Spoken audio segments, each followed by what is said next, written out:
And welcome, everybody. Thank you so much for joining us for this edition of the Founder Spotlight series presented by Grasshopper and New York Tech Alliance. Today, we have a very special guest with us, Avanlee Christine of Avanlee Care. She's the founder and CEO of Avanlee Care. So we'll get right to the conversation in just a few minutes. But before we do that, just a few quick announcements from New York Tech Alliance. And again, thank you so much for being here. First up, again, a quick privacy statement that we are videotaping this and recording this session. So again, if you don't want your image or your voice to be captured, please be sure to mute yourself and turn off your camera. We do share that on our YouTube channel. So just, again, a quick warning. Next, a little bit about New York Tech Alliance. New York Tech Alliance is a nonprofit organization here in New York City, driving access, equity, and inclusion in the New York tech ecosystem. Our goal is to make this ecosystem as wonderful and diverse and inclusive as the city itself. I apologize. We are having construction in the background, and I hope it's not too distracting, but if it is, just let me know, okay. New York City, right? A quick thank you to all of our wonderful annual partners that make our work possible. Everybody from Eisner Amper, Crown Castle, Sabadine Associates, Work Better with them. They're all really fantastic service providers within the tech ecosystem, fantastic companies helping founders find throughout their journey and with their needs, professional needs. So if you want to be connected to any of these partners, please feel free to reach out to myself, and I'm happy to make those introductions. They're always happy to connect with you. A very special thank you to Grasshopper Bank for making this particular series possible. They have been such a great partner in helping us facilitate this wonderful Spotlight series, showcasing amazing female founders. Grasshopper is a digital bank, and they're here to help to serve the innovation economy. And then if you like this event and are curious about our other events, we encourage you to check them out. We have two upcoming events on Tuesday, April the 13th. The first is in partnership with the Berlin Business Office, and it's all around EdTech innovations between Germany and the US. It starts at 11 a.m. on Tuesday the 13th. So we hope you can join us then. And then if you're able to make the evening event is Tuesday, April 13th at 5:30 is our next New York Tech Meetup, where we showcase amazing demos to a fantastic audience. It's all about networking. It's all about seeing great technology. And we have a fantastic lineup scheduled for April 13th, all about how to create community and keep your community connected in a digital environment. So we hope that you can join us there. You can always find our events on our website at nytech.org. And then if you like this conversation, we encourage you to check out the past conversations at nytech.info/founder spotlights. We've had amazing roster of phenomenal women sharing their stories of how they built their companies. And we're going to get right to the next one with Avanlee. So Avanlee, I'm going to ask you to make sure your camera is turned on, you're unmuted, and ask you to introduce yourself. I'm going to stop sharing my screen. Okay, perfect. Can you hear me and see me? Yes. Okay, great. Hi, everybody. Hi, Esther. You're the first person I see. Hi, I'm Avanlee Christine O'Craigley, and I am the founder and the CEO of Avanlee Care, and I'm very, very excited to be here today again with you. We spoke in October. It's crazy how much time has flown by, and I feel like we've accomplished so much, and I'm excited to share that with you and other founders, female founders, male founders, about what we've been through and what we've accomplished in a short period of time. So happy to be here and answer all your questions. Fantastic. Again, it's such a pleasure to have you with us. And just a quick note for everybody in the audience, if you have any questions for Avanlee during the conversation, I encourage you to put them in the chat. Once I see your question, we may ask you to come on camera and ask that question as well. Also, feel free to raise your hand. We're here to create this environment of conversation, and we hope that you participate as much as possible. So Avanlee, thank you again so much for being here. It's so fantastic to see you again. As you mentioned, you did take part in the New York Tech Meetup in October, and it was great to see the product demoed and to meet you as a founder. I think that was our first meeting, and from the beginning, you just exude this amazing sense of empathy and care, and just the way that you talk about building a product and an app, it really just, I connected with it really greatly. And it's one of the reasons that I asked you back into this session, because I wanted to dive a little bit deeper into what that process was like for you, kind of how you came to build Avanlee Care, how you made some of the early decisions, and kind of where you're at now. So I know for the 5-minute demo at New York Tech Meetup, it was just a quick show and tell, and so we didn't get to dive into a lot of that. But to begin, why don't you start with a little bit of your personal journey, and kind of what drove you to found and create Avanlee Care as a product? Absolutely. Okay. So I tell people that I've been doing this for 20 years, not technology, but just in this space. And the reason I say that, I'm 30, which is crazy because mentally most days I feel like I'm 16, but I'm 30 years old, and I remember I grew up in Montana, and I remember at the age of 10, my grandfather was diagnosed with Lewy bodies dementia and Parkinson's. And in Montana, I remember growing up, and the last 8 years of his life, my mom and my aunts and uncles and my grandmother started to, have to care for him in the home. And then ultimately, as he got closer to end of life, he went into a nursing home. And I was really, really close to my grandparents. I feel like both sets, we were always there building forts, like playing. I'm sure that there were times when my parents, like everyone listening to this call, like dropped you off at your grandparents so they could have some sanity and you could just go play. And so they were such an important part of my life. And I remember when I was 18 years old, and this is before, Steve Jobs, gave us these wonderful things and iPads and iPhones. I remember watching him pass away, and he was in a nursing home, and it was my grandmother, my aunts, uncles, and my cousins, and a few of, my one sister. And I remember thinking, this can look so different. I remember some people couldn't get there in time. And that later part of his life, he was a little more isolated. And my aunts did their best to get there, but the technology did not exist to make that look different. So, fast forward, I go to college, a couple colleges, and I was in nursing school, and I was working in long-term care facilities and nursing homes. And it was the first job I think I got fired from, because I was always sitting down and talking to the seniors about what it was like to be in World War II and fly like fighter pilot jets. And I was more concerned with their life than the ungodly amount of things I had to do in a day when it involved Right.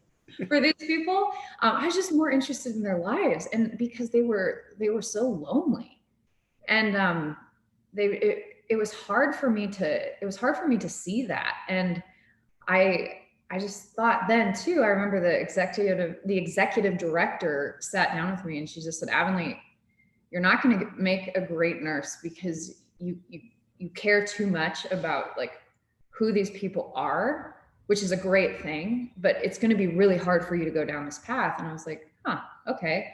So I ended up dropping out of college, and I got on with a tech company, and they ended up, a little later becoming one of the fastest growing tech companies in the post-acute space. But I always stayed in this senior care technology world.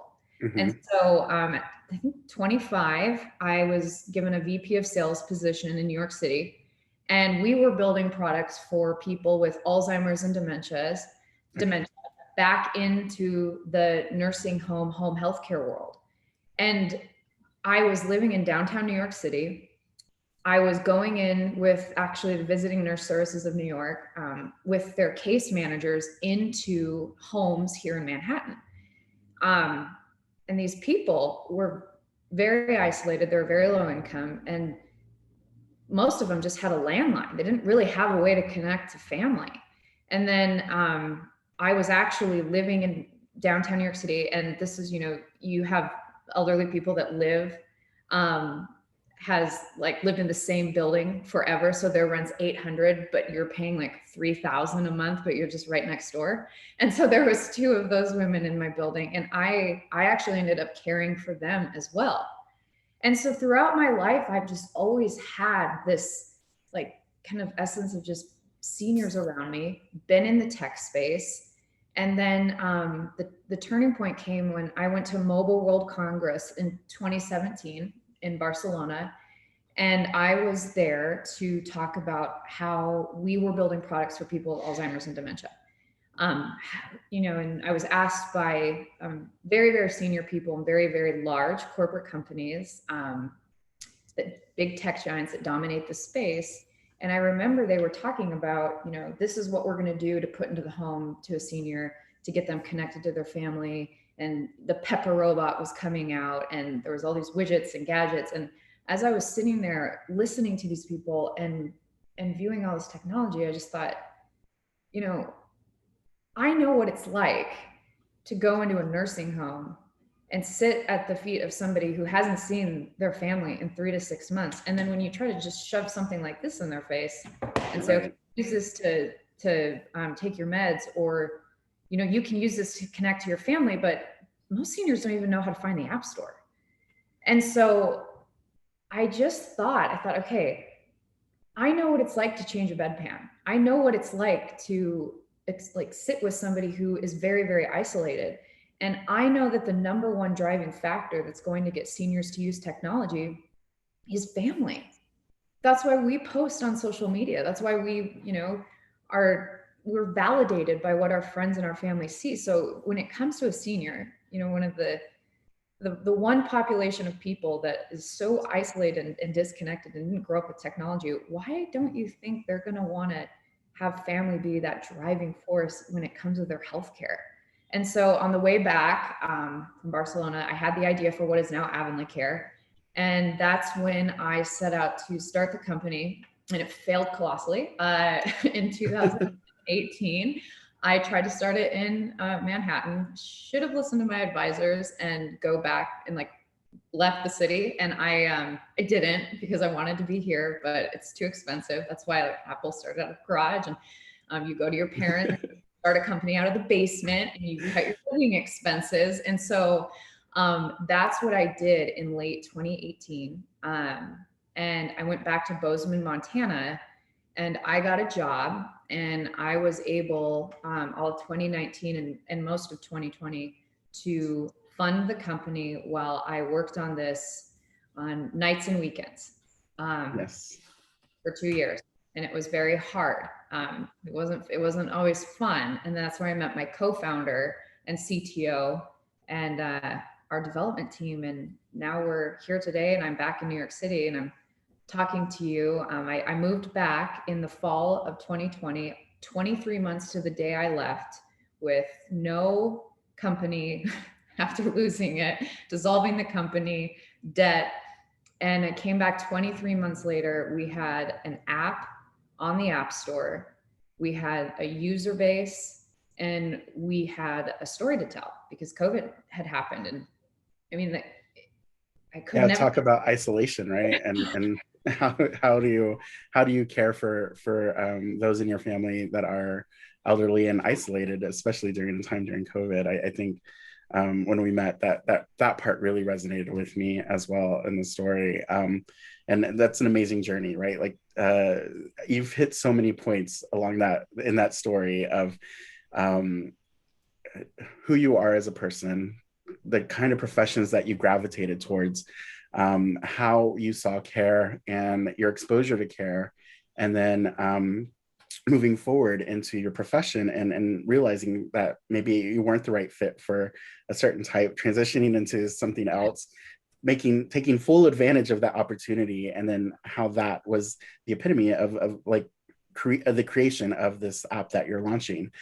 So that journey is phenomenal, first of all. So, congratulations on everything that you've been able to accomplish to this point. And I really, when we connected for the first time, that story really resonated with me personally. I very similar to you, have always been in a place where I've seen my family care for someone older in their life, and the strain that that puts on a family, and how much communication has to happen for different family members to provide the best care for that person.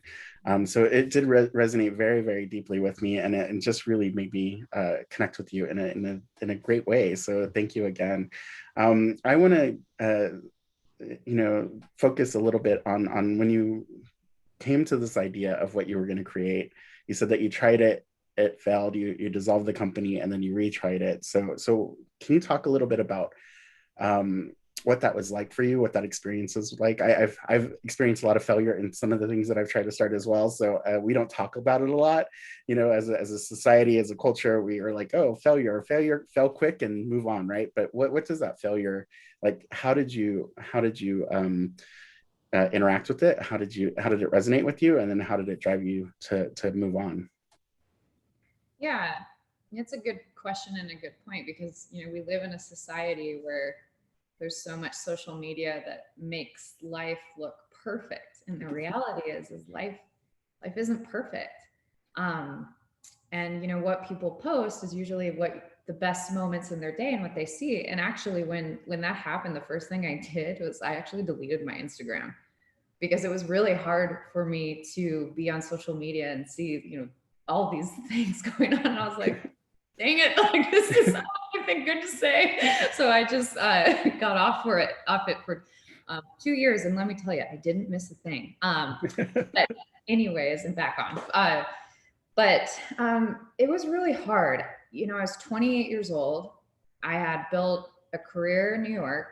It was my dream, to come here. My family on my dad's side was originally from here. I grew up in Montana, always wanted to come back.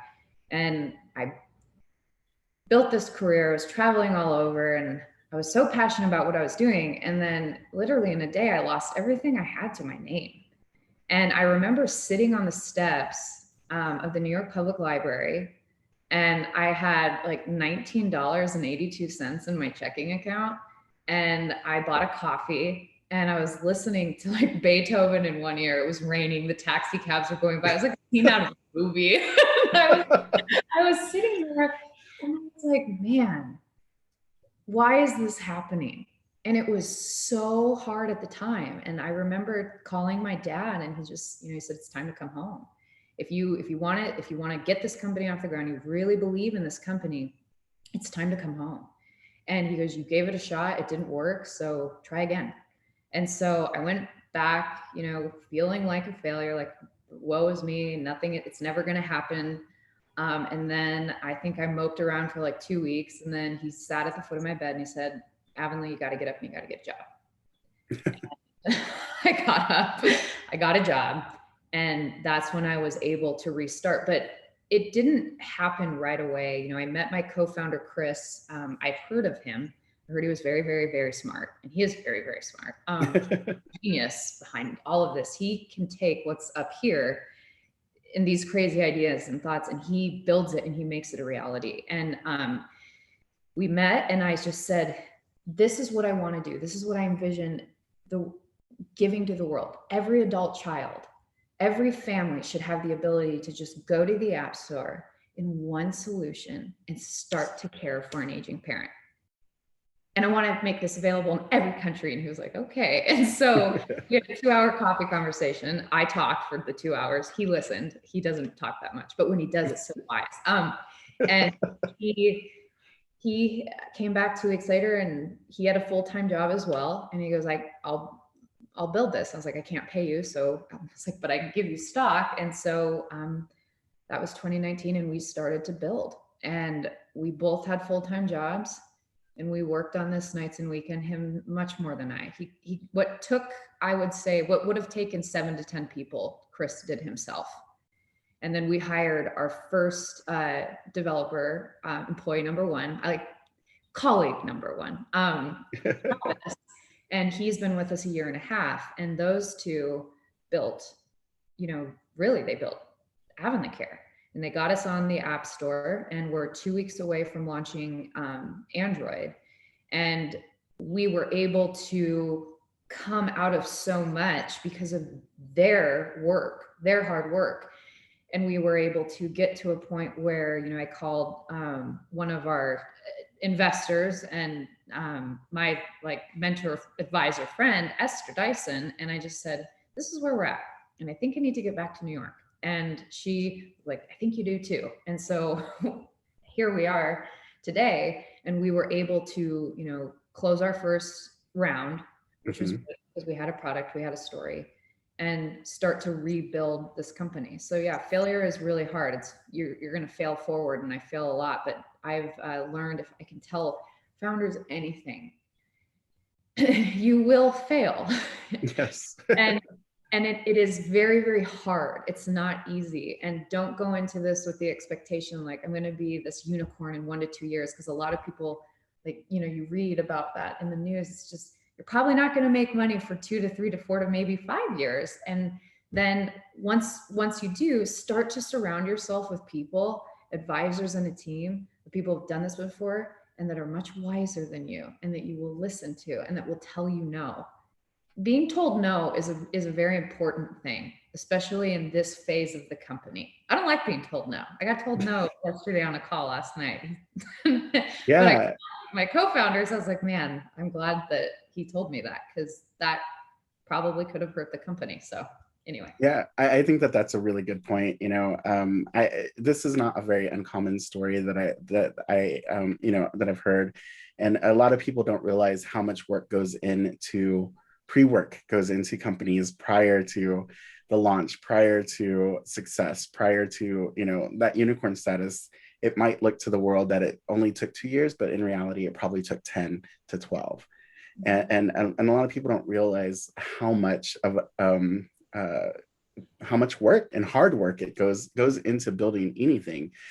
So that point that you made about being told no, I think that's also really important. I don't like to be told no either, but when people tell me no, I tend to listen and say, okay, let's figure out why it's a no, and then what is the reason behind that. And I think being able to learn how to hear that as a founder and as someone who's building an organization or building some kind of product is really, really important. So thank you for sharing that.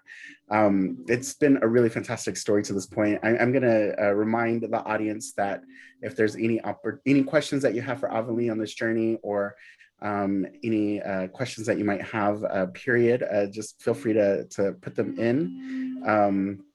into the chat, and we'll be sure to take a look at that. And I again apologize if you're hearing construction noise. But I want to talk about the product itself. And so you said that you met your co-founder, and how you mentioned that you were in technology. How would you describe your experience as a tech person? Like, would you consider yourself a tech person? Did you understand all of the how the software should be built, or is that something that you were learning as you were trying to figure out the process? Yeah, so that's a great question. I was always on the sales side of technology. I did do a lot of, I guess you could call it, what's the user journey? So sitting down with, a senior or an adult child, figuring out what features work, their use of technology, what they understand, their knowledge of it. From the back end, my co-founder, Chris, he wrote the code for Avanlee. He built, when it comes to our systems, our infrastructure, I understand, what we're doing. I have a lot, after doing this a couple times now, my knowledge is pretty good, I would say. But Chris really built the product from the feature set and what I wanted Avanlee to do. It really was just kind of learning. I remember in 2014, MarketWatch released a report that said the largest untapped market is hidden in plain sight, and it was senior care. And that's when I really got into reading a lot of the AARP reports, home care reports, consumer home care reports on, I would just read families really need to do this, but they can't. And their only real option, off the shelf option, was the life alert button. And then I started, my family started to go through this with my grandmother today, who's in Montana. And she was, kind of the guinea pig in all this. We gave her an iPad And she started to use Avanlee Care when we launched in the summer of 2020. And, the number one thing I knew that we needed to address was the isolation and the loneliness. So how do you build technology that's going to not just ping you when grandma or mom miss their medication, but ping you and humanize it and say, grandma missed her meds today, but we know she's taking a medication that typically makes her a little, down, depressed, or sick. It's 40 degrees in Montana. It's snowing. So she's probably going to be depressed or sad for the next couple of days. And Avanlee is going to tell you what to do to re-engage virtually back in her day or in person. I knew, and this is going to sound so nerdy, but if you've ever watched like Ex Machina or Her with Scarlett Johansson's voice and Joaquin Phoenix, and Blade Runner and his, I'm Blade Runner with Ryan Gosling, and his, hologram kind of girlfriend. The thing I love about the AI and all of this, or those movies and those stories and those books, is based on how a person's day was, their surroundings, the tone in their voice. If we know that something they're taking is going to make them sick, they're empathetic. The technology is empathetic to the person using it. And all I knew when we were starting this is I just told Chris, I said, I know we have to build the shell and there's going to be these main features, right? Address these certain needs that's going to make it really sticky for a family. But as we grow and we evolve over time, I want families to view this as that assistant, that invisible glue to rely on, that when they're not there, if they're across the street, like a couple states away in another country, that it's going to tell them emotionally what maybe their mom or their dad needs that day and how to engage and interact in their life. So I basically told Chris, can you build some type of hologram ex machina, like virtual? He was like, no, we're going to start with the app and these 4 features. So that's where we're at today. But in regards to the technology, he's really the genius behind all this. He can take these ideas and these thoughts. I know the way of life. I can see the end goal. I can see the picture. I can see this in full use, completely built out, and a senior's life change with a family. Yeah, I think that's really that point resonates with a lot of founders, is that especially non-technical founders who need to communicate their vision for the product and their vision for the technology itself.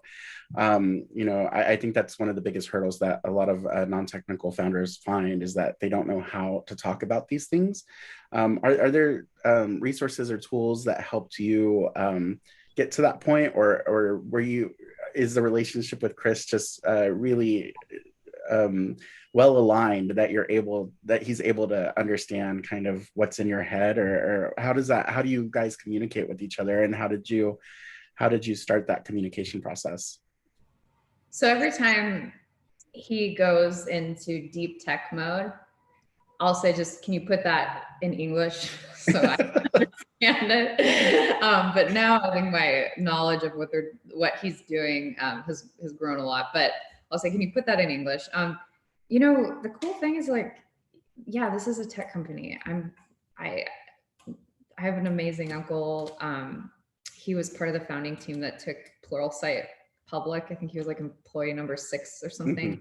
That's, the coding software platforms to teach people to code. And I remember I was like, okay, I am going to learn to code while working a full-time job and building this company. And I think that lasted 3 weeks. That's longer than I lasted. I will tell you. Remember when MySpace came out, you could get the HTML5 books from Hastings? Yes. I remember Hastings on this call. But, that was fun then, but I don't have the time. And if I were to put all my time into that, it would not be good for the company, because I'm better at other things. Chris and I complement each other really well, because he is really a left brain and I'm a right brain. And if I was, we were talking about this the other day. If Chris was in this position, we probably wouldn't, get things done from a sales standpoint. If I was in Chris's position, we would be years behind in development. So you don't have to know everything. It's good to know your system, your architecture and that, but you kind of just learn a little bit as you go. I mean, I read the other day that, Elon Musk was quoted saying, he doesn't have a degree in what he's doing, but he reads a lot of books on space and, space exploration. And that's true. I read a lot of books. I try to stay up to date, but I'm also extremely busy. And it's just, you kind of learn as you go. And when you build something, you learn. Yeah, awesome. I love that point as well.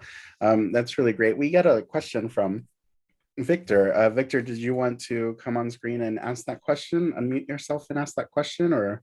Sure, that's fine, okay. Andy. Awesome. Thanks. Hi, Avanlee. A great presentation, great story. Especially I know it can be tough to leave and come back, but I think it sounds like a great service that you've got. My mother is actually in Minneapolis, and all the kids are scattered, so it's a typical story, and it's tough. So I have a question for you, kind of about the market you're addressing, right? I mean, nursing homes are something that people never really wanted to. Nobody wants to talk about nursing homes. My ex-wife had worked at one, and a lot of people, a lot of the residents had died from COVID. So it's even yet another reason to be at nursing homes, avoid nursing homes. So do you see a continuing trend, especially as boomers age, of people trying to remain independent, and then of course the market growing for services, like yours, tools and services to help people stay independent as they age? I think that more people, and this has been kind of a trend in the last couple of years, at least from, what I've seen, is people want to stay at home as long as they possibly can. And so that's why you've seen, the big tech giants kind of shift and start to provide products for people to live independently at home. So yes, I do. And I think that, with a nursing home, I think the fear until you actually need, my grandmother, we just moved her into an assisted living facility, but she needs somebody there 24/7 to check on her. And my parents can't do that. And my aunts and uncles can't do that. So until you get to that point, yes, I think that will ultimately be the end goal. In other countries, seniors move in with their children. That's not the case here in the United States.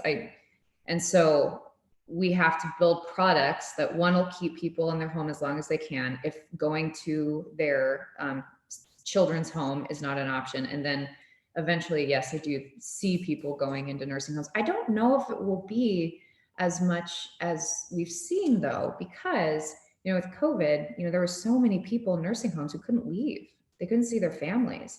And I think that's, it woke up a lot of families to think, is this something that we really want to do? Is this what we really want the end of life for our mom or our dad to look like? Can we make adjustments as a family to, maybe move them in or bring them closer? I'm not quite sure, but all I know is that people want to stay at home longer. The research shows that. And we need to provide families with the tools to keep their parents home longer. So I hope we can address that. That's great. Thank you. Yeah. Thank you, Victor. Thanks, Andy. Great question. And it goes to this market, right? Like you're at the end of the day building a product for a market, and you're looking at what your total attainable market is, and especially as you're speaking to investors and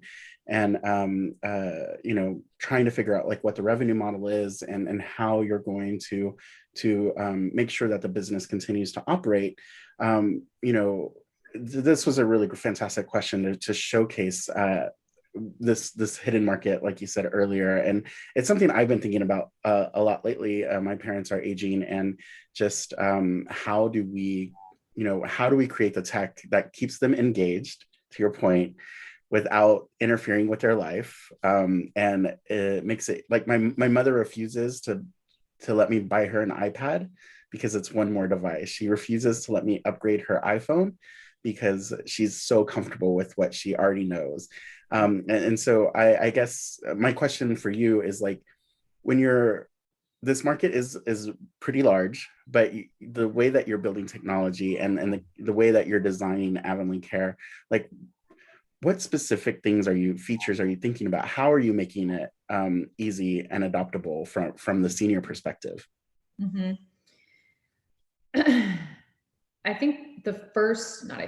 I know the first thing that we had to do was, our primary buyer is the adult child. So we're not marketing this to just seniors. We're marketing this to the adult children. And usually the adult child is the oldest and female.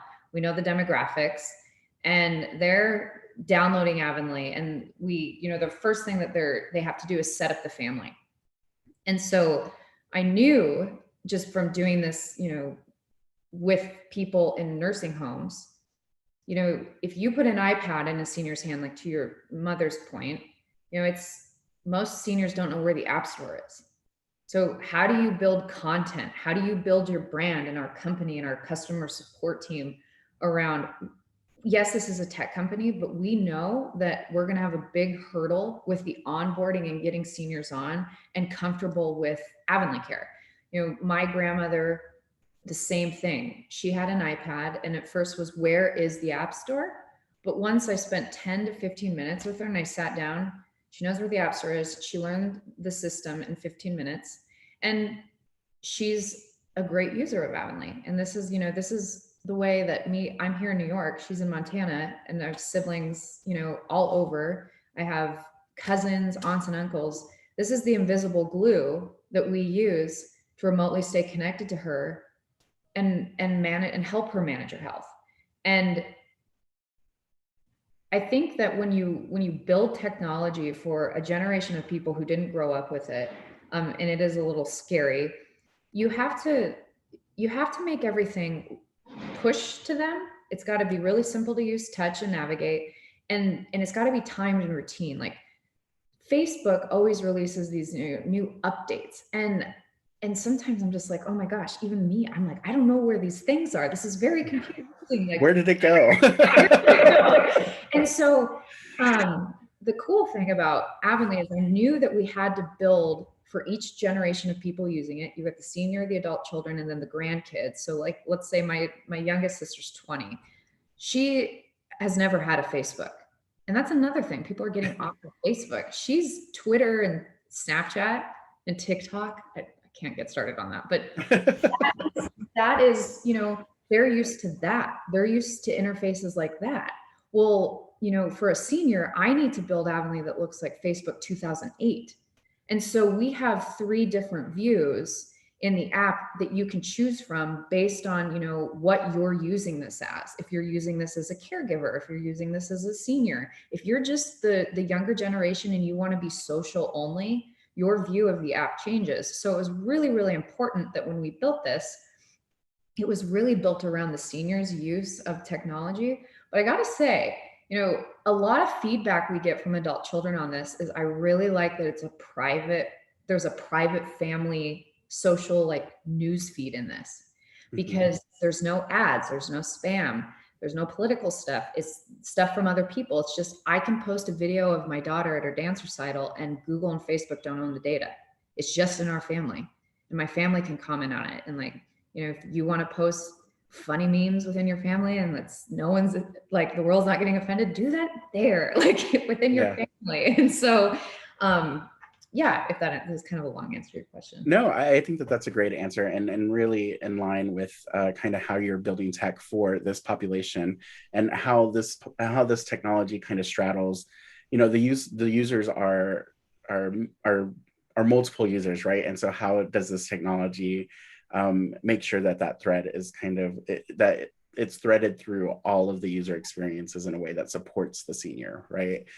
So it was a great answer. And it brings us to this question that came up in the chat from Melissa. Melissa, would you like to, it's more about like the revenue streams in your business model, but she touches on this, on the privacy issue. And if you're keeping, if you're not collecting, making that data public, and you're keeping it close to the family, like, can you talk a little bit about your business model and your revenue stream, and It's fine if you're still figuring it out, but let's examine that a little bit more. I don't get to do this at New York Tech Meetup, so I'm excited to talk about this here. No, so when we originally, it's a great question. Thank you for asking, Melissa. When we launched this in the summer, I thought everyone would want to pay for this. So I was like, okay, we're going to do a small monthly fee and everyone's going to pay. Well, we got them on the trial, and then no one wanted to get back to the trial and actually pay for it. And so this is embarrassing to admit, but I'm still like, on my dad's Netflix account, and I'm 30. So are my siblings. But the point is my dad has no problem paying for the Netflix account because it's just a flat monthly fee and he can have users. So when I was calling the families, because the family administrators who would log in, because this data, and I'd call them, like, hi, this is Avanlee, this is Avanlee, the founder, but of the app. They were so confused. So I was like, I gotta go by a different name. But I said, I've noticed we have this adoption and a lot of usage, but then it kind of just drops after the 30 days. And a lot of these adult children just said, because I want to just pay for this.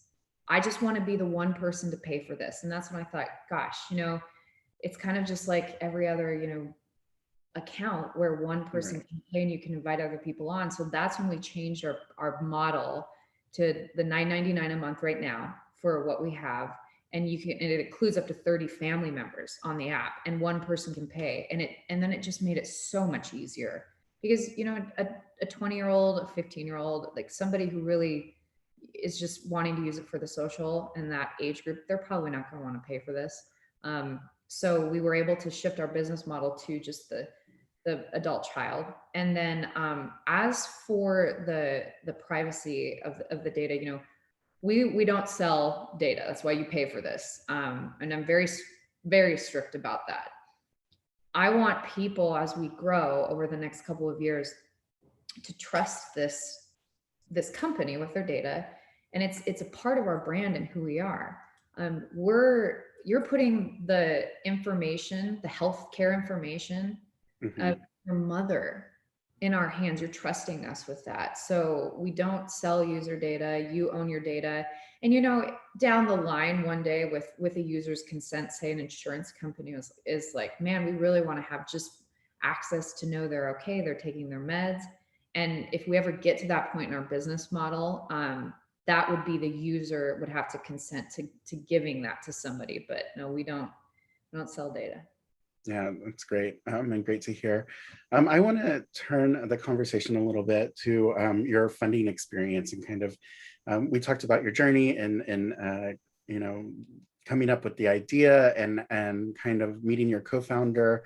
What somebody asked, I think they missed, about how you met your co-founder. So if you could quickly talk about how you met your co-founder and got him on board for equity, like how did you convey that? And then we can move into kind of how you started your funding journey as well.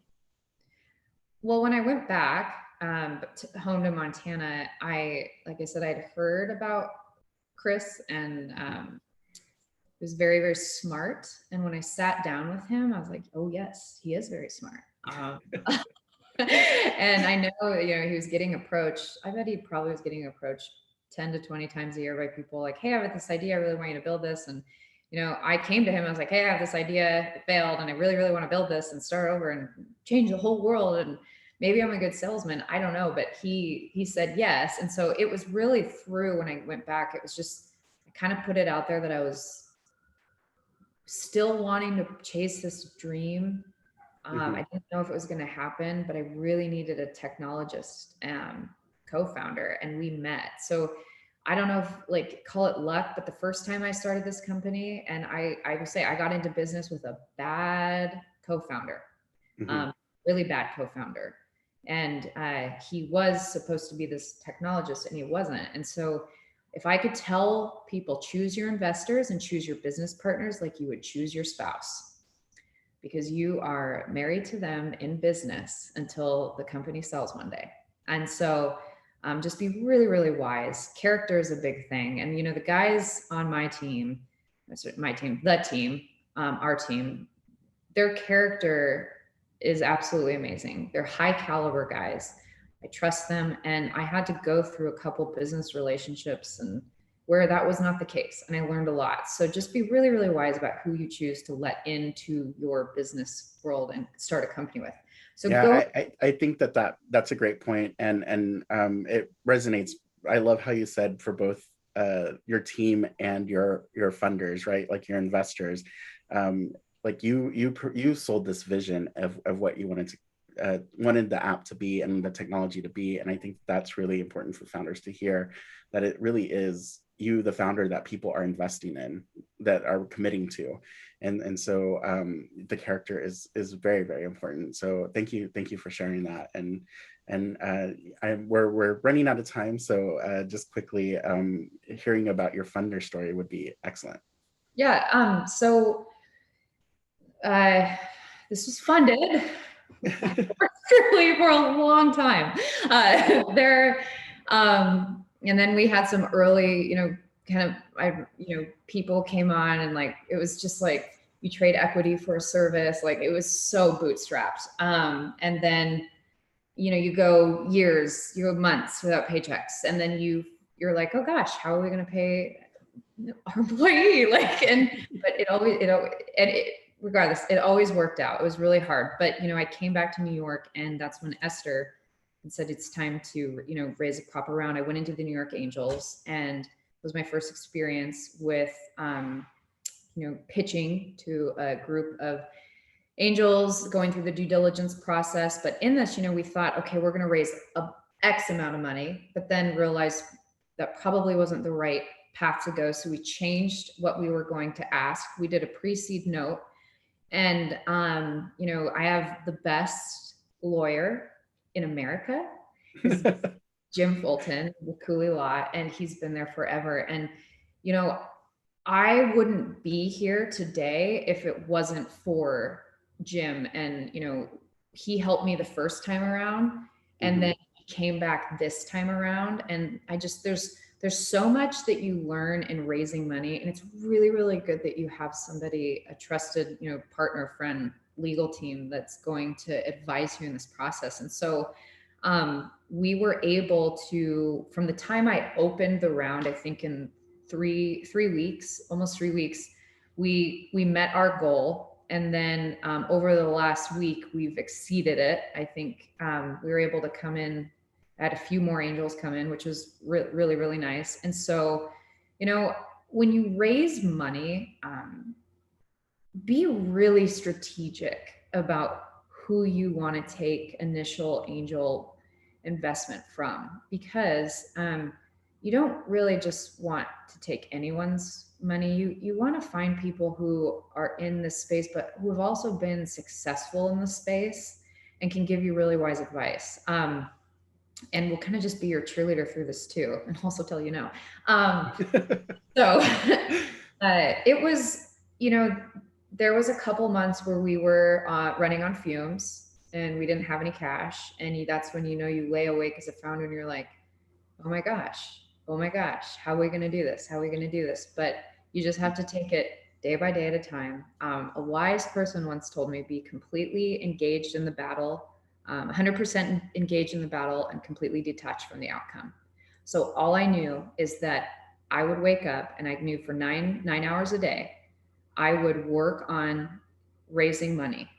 And then I would have to shut off and just be like, okay, now I'm going to hold on to the vision, and I know it's going to happen, but I had to just shut off and not worry. Because I think a lot of founders just live in this state, in this season of worry. And I was like, I'm not going to do that this time around, because if this company is supposed to happen, it's going to happen, but I'm going to give it my all, and then I'm going to just shut off. And so we were able to raise our money, and I think we're almost at our ceiling, which is great. And then we will, right now we're in the process of redoing the what is available on the App Store and iPad. We build up our development team, and then we will market this soon. So exciting time. Yeah, it's really exciting times. I love seeing this part of the founder's journey, and just seeing the excitement and the success of making it through some of the toughest parts of getting off the ground. And your story has been remarkable. So thank you so much for sharing it. And thank you so much for every piece of advice that you've been able to provide. I think it resonates really well with anybody who is facing any challenge right now, whether that's personal, professional, building a business, just trying to figure out what their next step is. We're all on our individualized journey, and I think this advice resonates across the board. So thank you so much. Before we wrap things up, I did see one question about when the Android app was going to be available. So if you could quickly mention when that would happen, that would be great. Yes.